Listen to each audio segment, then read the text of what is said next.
Hello you guys, it is Mari back with another video, and like I always say, don't be scared to fall because you may fall into a better situation. I like to feel like I'm a part of that better situation. You're already here, so you might as well subscribe. And without further ado, let's get into today's video.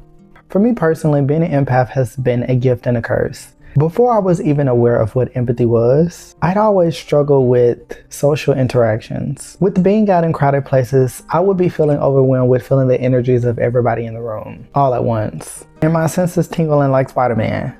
But it wasn't always like this. But what exactly is an empath? So an empath is a person who has a heightened ability to sense and feel the emotions of others. Empaths can be affected by negative emotions such as stress or anxiety and may find it challenging to be in crowds or around people with heavy, intense emotions. So empathy is a natural human trait, but some people may have a stronger or more sensitive empathic nature than others. Being an empath is a wonderful gift, allowing you to connect with others, understand their experiences, and show them compassion. Being an empath is amazing because as an empath, you walk around this universe and you see everything through the eyes of source energy or God. If you ask me, that is just the ultimate superpower. Someone who deeply feels and absorbs the emotions of others, as if they are their own, going beyond simply understanding someone to actually feeling their emotions. All of this may seem fictional, but the body is way more powerful than a lot of us give it credit for. And these type of abilities develop as a means to protect us. Being an empath can be hereditary or developed by trauma. It's kind of like a developed safety response. When you're exposed to any kind of danger, your body will create unique ways to protect you, in the same way cells will fight off threats to your immune system. Those who didn't grow up in traumatic households may not require as much safety. Meanwhile, those who do develop high sensitivity to others' emotions as a means to gauge when they're possibly unsafe. And that's exactly what being an empath was to me. Empaths, people that can feel other people's energy. This is both a superpower and sometimes a curse on the other side of the spectrum. Because you gain out of survival this amazing ability to tune to everybody else. You know when you walk into a room how people feel about you. If you were to say no to something to do with a family member or something, there's an expectation there and you can feel that. And when you feel that, it doesn't even feel like it's their energy, it feels like it's your energy.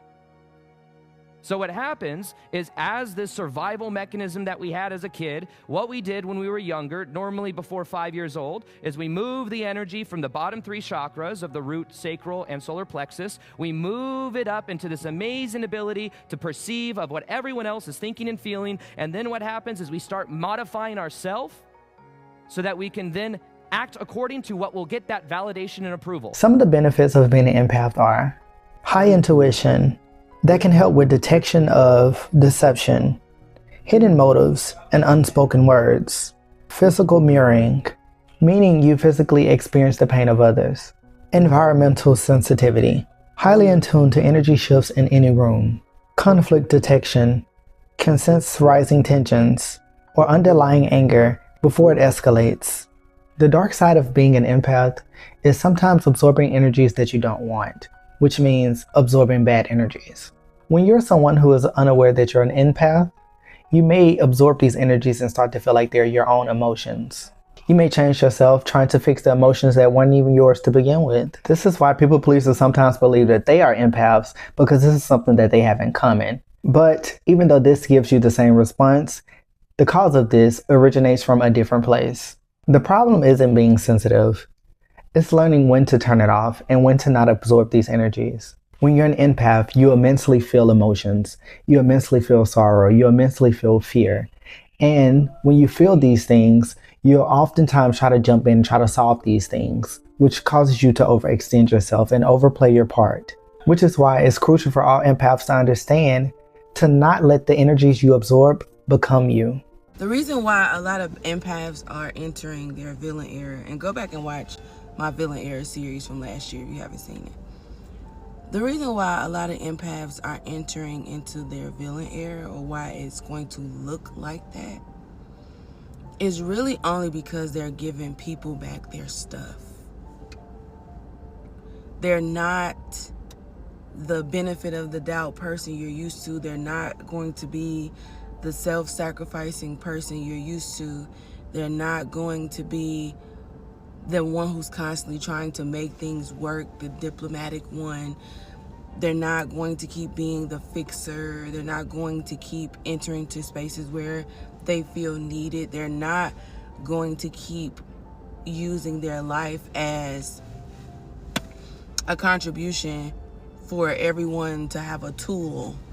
Like, they're not willing to be tools anymore. They're realizing that they're people and that we were never made. I feel like the worst thing we could have ever been told was that we are here to save others or that we are here to save the world. A tree gets to be a tree, and it offers what it offers to us, and we appreciate what we get from trees. We appreciate the cleanliness of the air that it offers. We appreciate the shade that it gives. But it's not walking around trying to find somebody it can give that to. It's just being who and what it is. And the byproduct of it being who and what it is, other people benefit from. The issues with empaths is that they don't stay rooted and grounded in who they are. And they try to run around and chase people and things to give and to be valuable and to find a sense of belonging through showing value through sacrifice. And that was never your job to do. That was never what you were made or meant to do. You get to be who you are. You get to stay in your body and in your energetic business. And just because you are aware of things that are going on around you, just because you're even aware that somebody don't like you, you can feel, sense, see, hear it, does not mean you're responsible for it. And so when people will say like, oh yeah, empaths are entering a villain era, I don't know you anymore. It's not about being mean. It's not about being rude. It's just literally firing yourself from the jobs you took up that other people benefited from. And of course, nobody's going to want you to quit.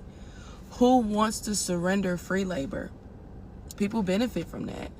And even though they know they're not going to give you back, they're not going to pay you back what you do for them, they're not going to pay you back what they get from you being so sacrificial, their form of payment is to reward you in validation, because they know that's also what you want. So they'll tell you how great of a friend you are and how great of a person you are, but they're not going to return in kind what you've done, nor should they, because you shouldn't have done it either. So yes, this is the villain era of empaths, but what it really is empaths have to learn how to stay in their body, to mind their own energetic business, to not become the grout or whatever that stuff is that fills in the cracks of things, to stop becoming that, and to be okay with what your true capacity is, not your codependent capacity. You go on above and beyond knowing you don't have it to give that. TikTok has made more people aware of their abilities, with a lot of people learning what empaths before have already known. Being hyper observant. Not intentionally, but naturally. You can grow to feel extremely drained.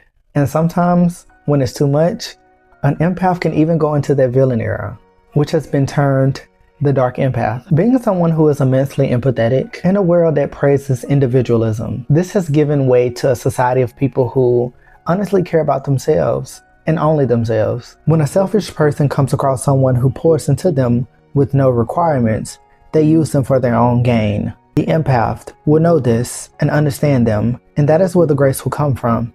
Understanding why they treat you badly ignites your empathy. Instead of walking away from danger, you feel sorry, you discard your own feelings at the expense of yourself. And this will continue to happen until you understand that not everyone operates on this frequency. Me personally, I've always felt a deep disconnection with violence. It's the main reason I don't like scary movies.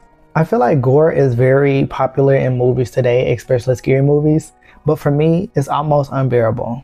It's not like a fear, it's more like discomfort and a lack of interest for this type of content.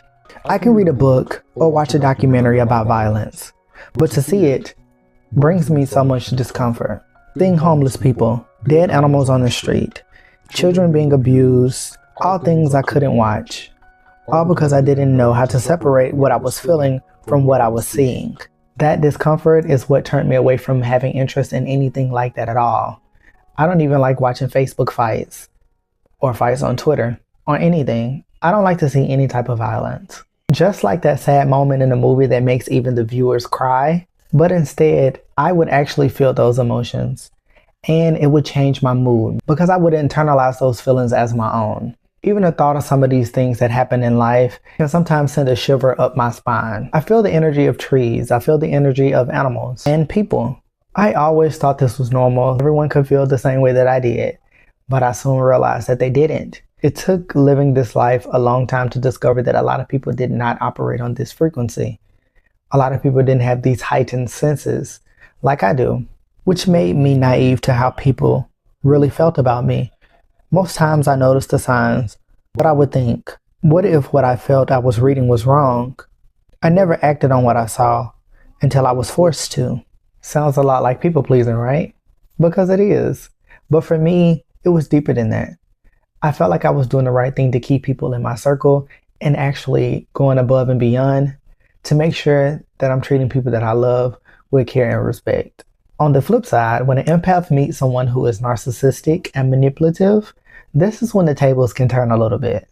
This has been termed a dark empath, and dark empaths are forged by the constant pressures of empathy being taken advantage of, because people can sense when you are highly empathetic, but a lot of people don't know the full depth of what an empath is. They just see your empathy. And with the world being so selfish, a person who has this heightened sense of empathy is oftentimes taken advantage of. And over time, with so many situations of being taken advantage of, a lot of empaths will go dark, which is where dark empaths come into play, where they use their abilities to sense deception, lies, to their own benefit. I find it fascinating that psychology says the most dangerous personality type is the dark empath.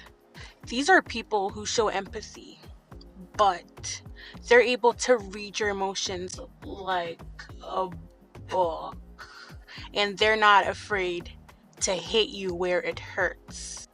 These people are typically forged by narcissistic abuse. Now, hear me out. They're not narcissists, nor do they possess narcissistic traits.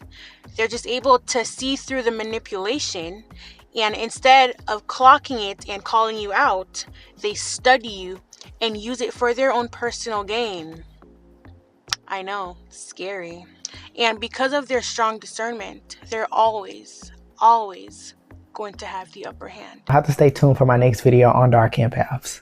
There's so much I left out of this video about empaths, and I didn't want to make this video too long. I know that I've been a little bit spacey with the content, but I wanted to get this out for you guys, and I actually do have some more videos. I have a few videos that I want to talk about. As always, please check the community tab where I'll post kind of some polls to get an idea of the content that you guys want to see from me, some of the video essays and ideas that I have, just to get a direction of what you guys want to see and what you don't want to see, and what you're more interested in than the others. This was a poll option, and a lot of you guys wanted this video, so I decided to go ahead and film it. I'd already had intentions of filming it anyways, which is pretty much what I do when I post on my community tab. It's pretty much my ideas. I just post a poll to kind of gauge what you guys want first or what you want last. And sometimes I'll just throw a little extra and then an extra one in there that I think of on the spot. And I hope you guys enjoyed this very short video. I will definitely see you guys in the next one. And don't forget to stay honest. Let me know what you guys think about empaths down below. Have you heard of this? Is this something new for you? Let me know down below. And as always, I will see you guys in the next video. Bye, guys.